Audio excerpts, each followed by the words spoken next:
guys ready? Can you give a huge round of applause, everybody? Please give a huge round of applause for Ralph Macchio and William Zabka!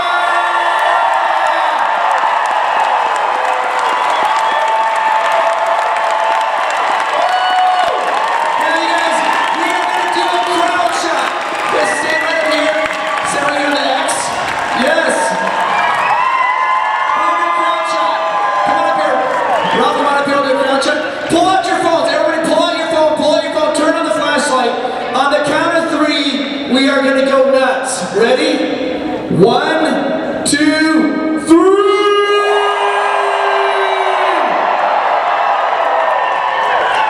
Welcome, welcome, welcome.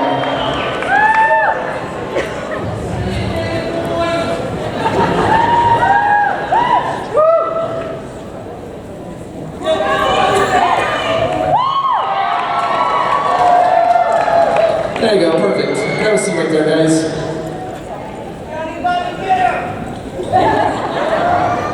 What's up, everybody? Welcome to Salt Lake. Thank you. Now, you've been here, FanX. Both of you guys have been here before. Welcome back. You guys are fan favorites. We're so happy to have you guys back.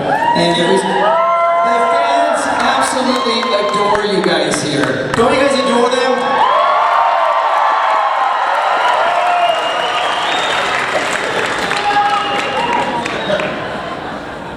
So when we first started, this is our 10-year anniversary of FanX. And I had one of my very first panels I ever moderated was with Ralph. And then a few years later, you and I moderated a panel together, Billy. And people always ask me, like, well, what was it like? What's it like? Are they both as amazing in person? And I'm like, you guys you can't tell. They smell amazing. They are amazing. They're awesome. So we're happy to have you guys here. Awesome. Thank you. We're going to go into some questions. There's some questions here, but we're going to keep our questions kind of generic and just go through that. So let's go right there. Go first question. Besides an actor, what would you guys like to be?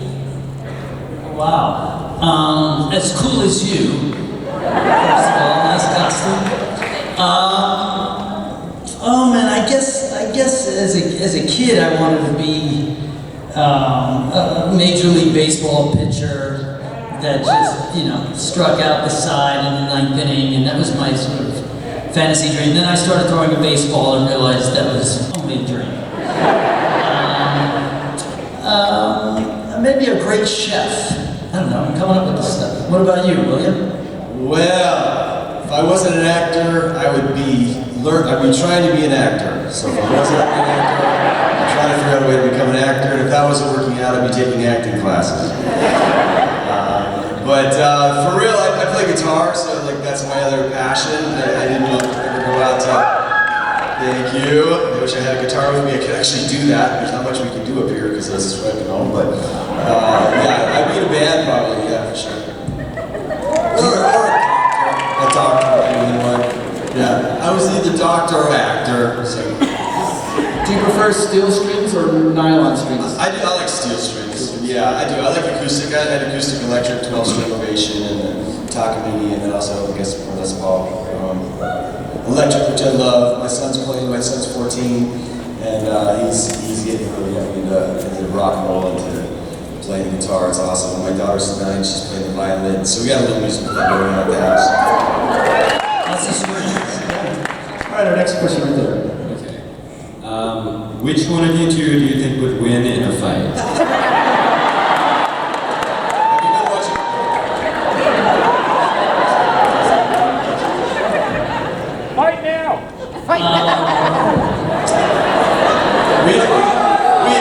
We would never do it. The only way it works for us is if somebody choreographs it for us. That's right. I think if we actually got in a fight, neither one of us would know what to do. We would never have no idea. We would stare at each other and say, now what? All right, next question. Alright, so my question is, would you rather share your bed with one very large quiet elephant or 6 obnoxious seals? I was thinking about that.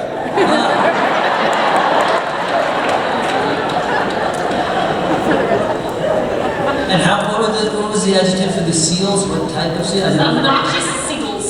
Seagulls. I thought it was seals. Oh, that changes the whole thing.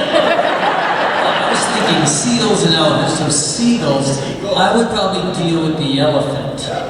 One-on-one. Mono e map. Yeah, so how do you pass up on that opportunity? This is why FanX is so good. I mean, that's a great question. It's a good question. That could be the greatest panel question we've ever done. Good job. Go ahead, Nick. I was wondering what your favorite karate move you've done is. Say that again? Your favorite karate move that you've learned. You ever done any karate moves? I know it's so fast. Can't really tell. My favorite karate move. Oh wow. You know, The one I don't get hit with. That's all I got. yeah. Yeah. The favorite karate move. I took jujitsu when I was, 12, so I remember it. I like kicks. All right, our next question. Go ahead. What advice do you have for people going into the business? Right now, I wouldn't do it. Since there is none. Never give up, follow your heart, believe in your passion, tell stories, be creative. You could do that whether or not you make a living at it or not. So it's always there, so don't stifle your opportunities.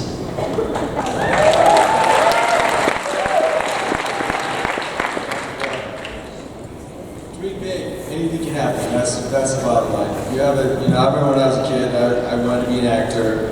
I wanted to be in films, and it just seemed like no way. That's just another world. There's like a veil. Like I met, when I was a kid, I met Chuck Norris and Denise was, I was like, they're just bigger than life. Like that'll never happen. It actually can happen. But you got to follow your dream and your passion. And there's no road. There's no two roads the same. No map is the same to get you there. So if it's in you and you practice and you love your art, you can turn it into a job. And if you're lucky, you can turn it into a career. If you're lucky, that's all you'll do. But you have to love it to stick with this. We've been doing this for at least 10 years, Ralph. I've been doing this since I was, I've been doing this for 40 years. That's a long time. It's only 32. There's no turning back. I'm only 32. Yeah, so a year before I was born, I started. So it's a long commitment. It's a long road, and you really have to love it. But you know what? Do plays, make some videos on your camera, and, look for local opportunities, find some friends that have the same passion, and do it. And you never know. So thank you. All right, next question. Either of you ever improvise any line? Yes.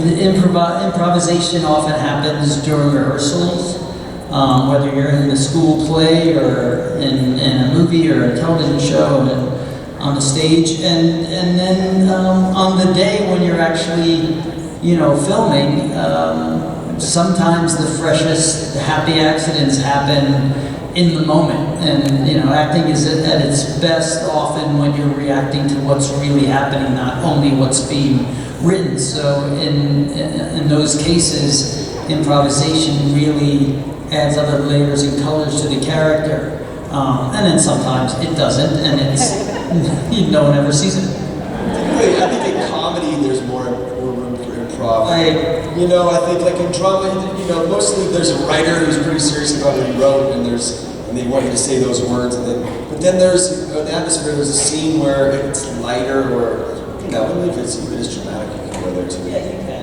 Yeah, I think in dramatic stuff, something you're heated and something comes to mind based on a reaction. It doesn't always have to be comedy. But comedy is sort of fertile ground for improvisation. Yeah, and I think most of it's found in, I don't know, sometimes rehearsals. Depends on the director and the show you're on. Sometimes if you're with certain directors, the script is the Bible and you make it work. You know, some people use improv as a crutch because they don't really understand what they're saying. So it's like they'll add this and this and this. So make sure before you improvise that you nail what was intended from the writer. And when you get that part done, and you know, then you can maybe add some sprinkles on that. So good question. Good question so far. Everybody gets a thumbs up. All right. As somebody who's been a fan since the 1980s, I just want to say that you have inspired myself and my family a lot, and I want to know what got you interested in acting. For me, first of all, thank you. It's a two-way street, and that's what's so great about these types of events and getting to meet all you folks is that we get to hear the stories where maybe years back, you know, actors didn't get to hear from the fan base. So it's really awesome, and I certainly appreciate that. For me, I wanted to be Gene Kelly as a little kid. I used to watch the old musicals on television with my mom after school, and I was just fascinated with how he tap danced and moved and sang and was, you know, handsome and athletic. And I was like, oh, that's a good way to be. And I just want to do that, so I started taking tap dance lessons, and you know, that's my love of the footlights happened, and enjoyed telling stories through dance and then in school plays and things like that, and that's how I got bit by the bug.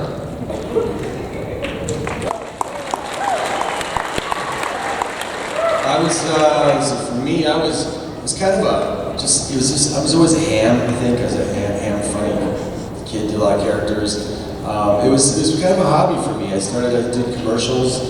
I did a lot of plays in high school, a lot of drama. I loved acting. But I never really, I don't know, I didn't set out like, I'm going to be an actor one day. I thought if anything I'd be a filmmaker, which I am as well, and director, and that was more of a storyteller. But I don't know, my dad was in the business. My dad worked with a lot of people, so I was exposed to it. When I was a kid, I was around a lot of movie making and the magic of movies and all of that. I knew from like the time I was a kid, probably 5 years old, that somehow I was going to be involved in movie making and television. So it was kind of a slow thing. But I guess also too, like, you know, sometimes it's a long road for your dreams to happen, and you don't want to like say, oh, I want to be an actor. Saying I wanted to be an actor was too hard, so I was like, I'll just float with it, and then it worked out. Can you guys remember the first time you guys met each other? The very first time you guys actually met? When we met each other, Ralph and I? Yes, we do. We met in the parking lot. Yep, at the Warner Brothers, well, it was actually Columbia, it was the Burbank Studios, it was called at the time. And it was Warner Brothers and Columbia Pictures within the back. That's the first time we met auditioning together. Well, you had the part. I did have the part. He was auditioning the Johnnies, so there was a few Johnnies left in the callback circuit, and I was one of them. He doesn't remember me because he was so busy and he had so many, but I remember him because he was on the last hours. It was like I was the wow, this is Ralph Macchio, you know. And we had the scene. It was a scene that was cut out of. Oh, am I going into? You're going way too far. Way too far. We met in a parking lot.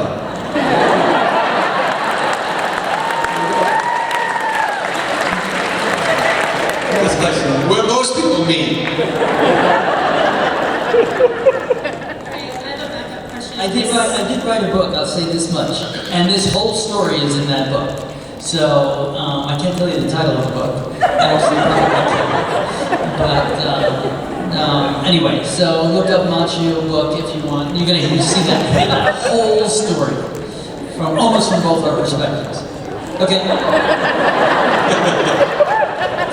I have a backup question just in case this one doesn't take, but I'm a big fan of the No More Kings video, and I'm just wondering what the process was behind coming up with that and who thought of it. You're good, because it's not a struck company. You're Exactly. A great artist named Pete Mitchell from the band No More Kings, who's just a really creative creative songwriter. You should look him up. Like lots of fun and imagination. He wrote the song called "Sweep the Leg," and That you can't say. No. sweep the. A leg comes down and knocks me off my chair, and I get dragged out. You've crossed the line. Back to the hotel. So the band came to me and they through a label that they were on, and I had a friend, and they asked me to be in the music video, and I honestly heard the song and wanted to jump out of my skin. Sweep the Leg. It was I tried to do the movie was a long time ago. Anyway, after listening to it, I like the guys, I like the song. I said, if you let me be, creatively in kind of control of it, direct it, write it, I'll try to get everybody I can back and do it right. You should check it out if you haven't seen it on YouTube. It's a lot of fun. And to add to that, so then Billy called me and said, would you be interested in being involved in this in some way? And I was kind of like pumping the brakes a little bit. I didn't know exactly what it was going to turn out to be. I was like kind of cautious about it. And I didn't know of his work as a filmmaker. And we hadn't spoken, I mean, we run into each other, but it was, a long while since we spent as much time as we certainly do now. And so I said, well, you cut it together and, send it to me when you have it at a certain place, and then we could talk further.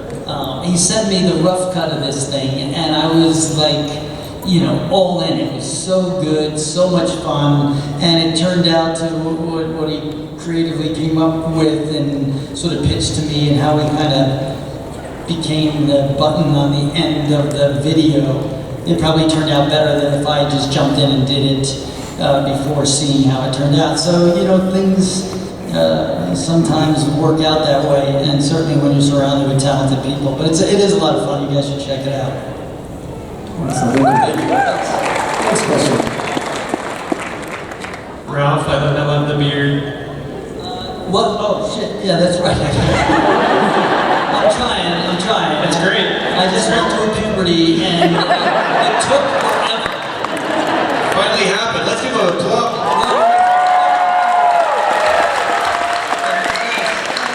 Coming around with the work stuff, it just gives me a chance to start to grow the hair out and just see how it looks. Maybe in the future we'll find some roles that it makes sense for. But thanks, I'm glad.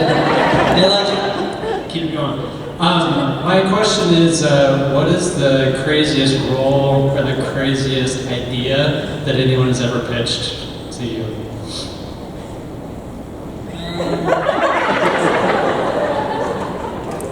Is it about the elephant and the 6 seagulls? Yes, that's it. Same. Well done.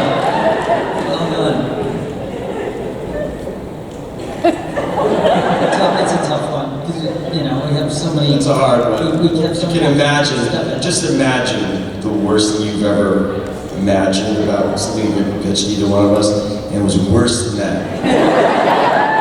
Use your imagination, come up with a really bad story, and then it was worse than that. Love the t-shirt. Hey, look, Johnny Lawrence. I know. I'm waiting for a fight to break out right My question is, what was your favorite subject in school and why? Good question. Lunch?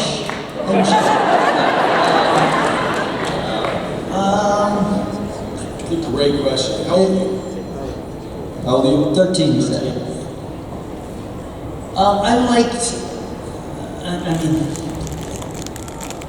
going to all these secondary courses that are kind of like the electives. They're not the hardcore social studies, English, math. Certainly wasn't math. Certainly wasn't social studies. There are times English I liked. I'm talking of the core curriculum here, because it was storytelling and imagination, and so the birth of my interest in that and understanding characters sort of led into what I do, what we do. So that, and then there was a theater arts course, which is the kind of half-assed answer to it, but I loved that because that was not only acting work, but it was also understanding, writing, understanding performance, understanding character breakdowns and things like that. And I really loved gym. I did, even though I wasn't the greatest athlete. but and lunch. Go ahead, William. I like trigonometry, physics.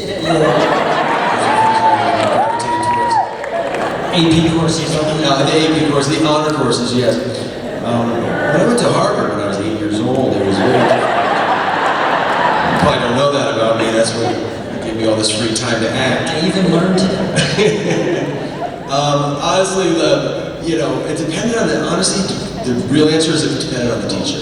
Because there was years where it wasn't the subject, it was who was teaching it. And history in 8th grade for me, like, I loved history. I had the coolest teacher. He used to bring his dog to class, and this German Shepherd. And I'll never forget him. And he made it so creative and imaginative, and some great English teachers.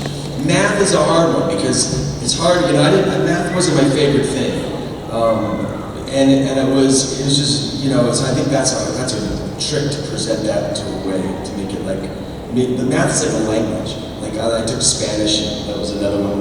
Great Spanish, and that was fun. But math is a language that really needs to be taught, right? Like I don't know why I keep going with math. It's just that seems to be like the one you gotta push through. Like, oh man, I remember being in geometry and the teacher said, Zabka, prove this is a square. And I'm like, why do I have to prove it's a square? We know it's a square, let's do something with it, let's build a house. Like that's what I literally would say. But there's a reason why you needed to know why that was a square. So he needed to teach me why that was important. So I think it's about the teaching. But for me it was English, and I love drama. I like metal shop, we had some fun in metal shop. We made some these long things we put in the fire, pokers in the fire, and we got to heat them up, and so it's about that, and about a good teacher.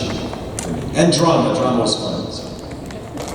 I can tell you the teachers, I remember the teachers, that's a missing part. That's a great point. It's not like subjects, I can point to 5 teachers in my life that stuck with me and made a really big impact, so, all the teachers, you're doing a lot of work, we're busting about the teaching, giving your attention and respect, that's for real, I go on and on. I have a 14-year-old son. I talk about this every single night. This is like bedtime talk, and a 9-year-old daughter. It's like, Dad, why do I have to go to school? I'm never going to use half of this stuff. I'm like, well, you don't know that, But all right, I'll talk to him. Talk to Mimi after class. If you invented a new karate move, what would it be called?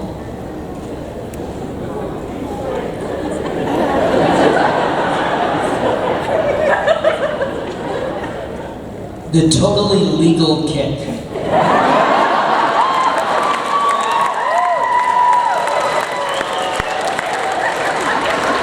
Okay, mine would just be, can't touch this.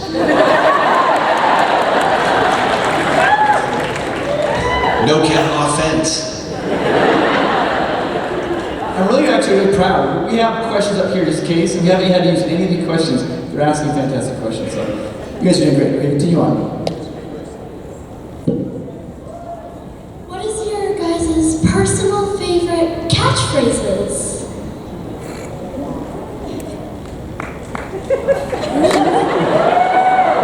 Come back. Catchphrases.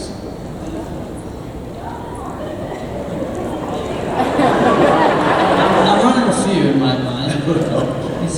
That's a good one. What's your favorite? Give us your favorite catchphrase. Give me your favorite catchphrase. Deflection. I want to get inspired. Hard question, isn't it? If you could invent a karate move, what would you call it? What's your favorite subject? Math is my favorite subject. You can invent a karate move. What's your karate move? No, let her go.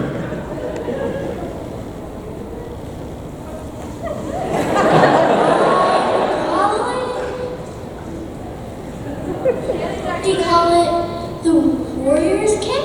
That's great. What's your name? Texas Myers? Everybody give a hand to Texas Myers.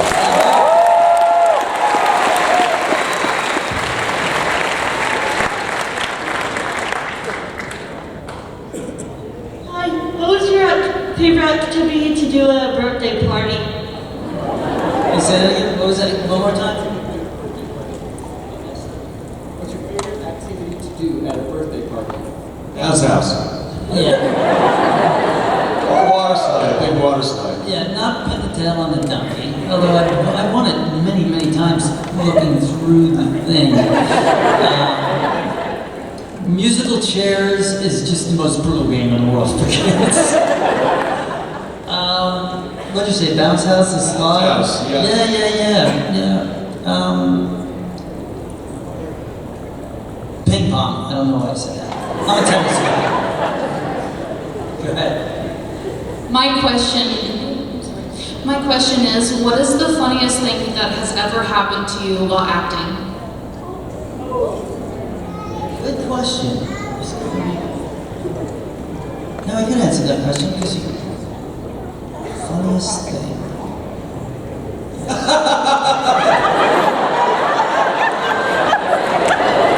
It's happening right now. I can't even remember it. You know what? I'll tell you what. Well, we did a scene together once. We couldn't stop laughing. But we can't really talk about that. Yes, you can. You can? You just don't. Yeah, we just where want it to what is. show it was. There Right up next to was us, running the chips. a restaurant scene with two terrific actresses, and we started the giggles like kindergarten kids, like milk coming out the nose, kind of laughing. It went on, and I was determined not to join the trio and go down that path. It went from one girl to the other girl to me, Yeah. and then it was really... There was a certain word So said yeah. that started the joke. Right. It started the laugh, like just a word that was just a ridiculous word. And that word was called dojo, which you can say. And just the concept of the word, it even sounded wrong every time it was said. And it started this laughter, and I withheld as long as I could, and then I was gone. Then I was the weakest and the worst. And it was literally to the point that the crew and the showrunners were coming and saying, "Guys, seriously now." They had to shut down, and they had to let us go walk around outside to get the laughs out. It took like a half hour to 40 minutes. No kidding. It was really fun. They're like, "Guys, this is..." And it was uncontrollable. It was like, there was nothing you could do. It wasn't like we wanted to laugh. It hit that funny spot.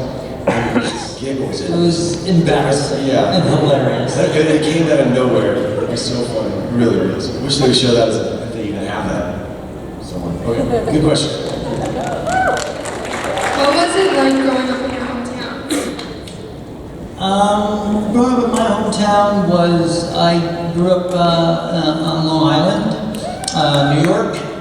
I say on Long Island, some people say in Long Island. It's an ongoing battle, but I call it on Long Island. And it was, sort of middle class suburbia, not super neighborhoody, but you knew your neighbors, but it wasn't like a town where like there was the general store, everyone hung out here. It was kind of spread out, my parents are still there. And so it's home, that's all I got. I lived a block away from him and didn't even know it. No, actually, funny enough, I'm from Long Island too. I was born in New York City, but I moved to Long Island. And my childhood was before I moved to California, when I was like 10 and a half, 11, just turned 11. And so many kids. We had this great place on Bayside Avenue, and it was just, every house had kids, and the next block had kids, and there was a duck pond and a mill pond and a bay at the front. And every day we'd come home and just play like tackle football, and there was good, and great name, like Johnny Olsen, Gene McCormick, Brian Cunningham, and all these crazy, Peach Cunningham, Owen Cunningham, Gene Cook, Johnny Olsen, Jimmy Olsen. They're still some of my great friends today. And we were just little kids. When I moved, I remember taking my go-kart across the street to Johnny Olsen's house and knocking on his screen door and going, "Hey pal, I'm moving to California, I want to give you my go-kart." And he comes out and he goes, "Okay." And we're still friends. He texted me, he goes, "Hey, I some of my friends." So thanks for my childhood is like great memories. It's so much fun. We used to play this game called Munchkin Land, where all the kids that were like under 16, kids that are under teenagers were the munchkins. We'd have to go run and hide in the neighborhood somewhere, in the trees, in the woods, or whatever. And all the big kids were like the giants, and they would go around and they would find us and wrangle us up. And they'd be physical. They'd grab us, they'd throw us in bushes, and they'd drag us to our backyard. I had a shed, and it was our fort, and that would be our jail. And then they'd have wiffle bats wrapped with this big styrofoam, and if you wanted to escape, you got out and they'd beat you up. It was so fun. It was like childhood at its best. We'd be like digging and hiding in dirt trenches, and they'd pick you up and they'd, throw you. It was all in fun and love. It was a great childhood, man. Then I went to California, and That reminds me of a movie. it was really, so much. Then I moved to California, and I was a fish out of water. I was like a New York kid, and I was like, I talked like that, and I showed up my first day of school with a chain guard bike, and the big handlebars like that, and a flag, and everybody in California had the knobby tires and the motocross handlebars and the cool California hair and stuff, and I totally didn't fit in, like my first day of school. Pulled up, but I made friends pretty fast. But I'm like, that first day after school, I'm like, oh, I gotta get rid of these handlebars and my banana seat, those banana seats. I gotta get rid of this. The kids all have these little small things. I don't know how they sit on them, but I gotta get one of them. And then here's the last thing. Then it's my introduction to California. Behind my house is a place called Hidden Hills, and there's this big rolling kind of grass hills. And there's a thing called a soup bowl, which is this jump. So all the kids in the neighborhood would go up to the top of this hill on their dirt bikes and go down and hit this soup bowl. It was like basically going down dirt and then come up, and they were just doing all this hot dog stuff. I'm from New York. I never did this in my life. So I'm the last guy in line. All these kids are going down. I'm trying to fit in. I'm hanging outdoors like I swear to you, I went straight down, I went in like this, I went straight up, and then I completely endoed like that, and my whole fender went, and the whole bike collapsed on me. And I ended up pushing it home, and that's when I'm like, I need a new bike. I need a California bike. That's what you get for asking me about my childhood. Next question. Hi, my name's Kelly. I wanted to ask you both, what is your favorite things to do on a normal, average day when you're not working? Come to Comic-Cons. Average normal day, right? I don't know if I talked too much already.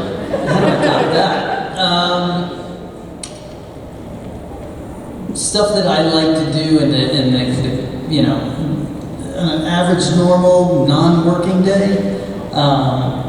I like really good espresso in the morning. Probably whatever music I'm into at that time, I'll have that playing. Right now, for some reason, I'm listening to Stevie Wonder's Songs in the Key of Life, which I haven't listened to in a while, and it's still an amazing album, so go out and listen to that.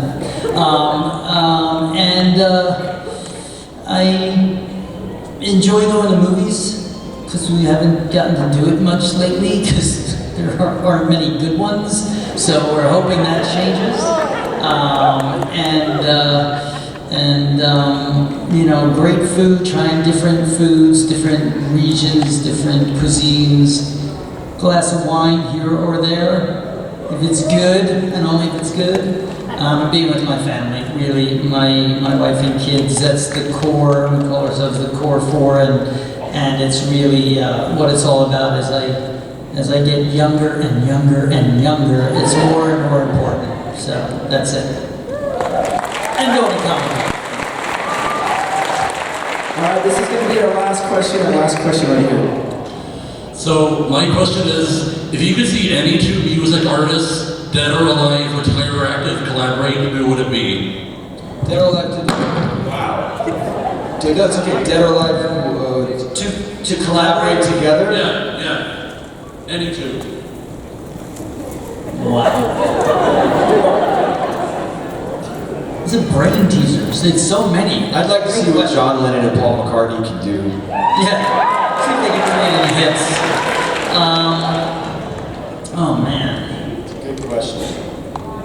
I'm saying right now, because one was inspired by the other, and it's just, there's a million answers. I would like to see NSYNC and BTS try to pull something together.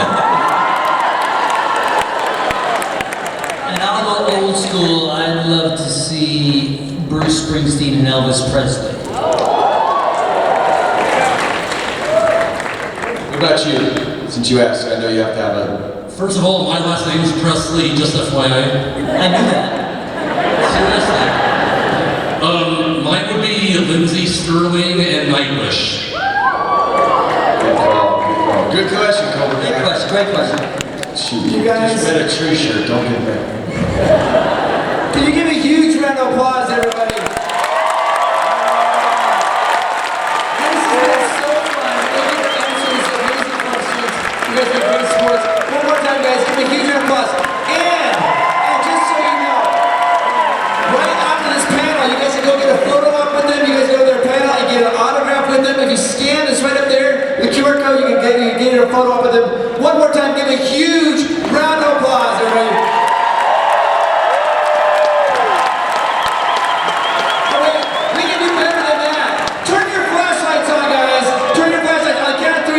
Again, ready? We're gonna go nuts. I count 3. 1, 2, 3!